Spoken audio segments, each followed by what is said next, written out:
Trump एबे एक घरिकिया न्यूजकट परवर्ती प्रसंग एका पड़गले कि ट्रंप ये प्रश्नटी आसूची बुमेरांग जो ईरान उपर जो अटैक आक्रमण जो निष्पत्ति नहीं ता बुमेरांग हो गला कि ट्रंप को पाई अमेरिका राष्ट्रपति को कारण साहाय्य करूना कौन भी राष्ट्र तेणु विचलित हुई ट्रंप एबे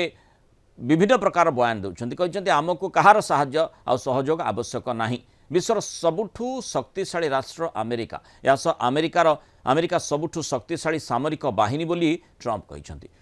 2 दिन पूर्व हरमुज प्रणाली रे ईरान जहाज अटकैबा बेले सबु राष्ट्र को युद्ध जहाज सेठाकू पठेबा पई ट्रंप अपील करथिले हेले कोनोसी भी देश एथिरे राजी हेले नाही कोनोसी जहाज भी युद्ध जहाज भी सेठाकू केही पठै नांती या परे एबे एभली बयान दैछन्ती आमको कहार सहायतार आवश्यकता नाही सहायतार आवश्यकता नाही सेपटे ब्रिटेन प्रधानमंत्री कहते बड़ युद्ध भीतर को निज देश को से टाणिबा चाहती ना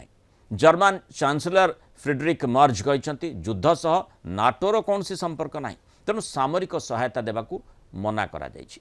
चीन आउ फ्रांस भली देश निजर युद्ध जहाज पठे हरमुज प्रणाली को सुरक्षित रखंतु बोली ट्रंप चाहूँगी फल विश्व को तेल जोगाण बाधाप्राप्त हेब ना किंतु अधिकांश देश ये युद्ध में सीधासख सामिल होगापी इच्छा प्रकाश करूना कनाडा फ्रांस जर्मनी इटली भली देश एक मिलित विवृत्ति जारी करी लेबेनन रे बढ़ुवा हिंसा उपर चिंता प्रकट करिसेंति। इस्राएल जदि सेठी स्थलसेना जरिए आक्रमण करे तेबे परिस्थिति अति भयंकर हेबो बोली सतर्क करिसेंति।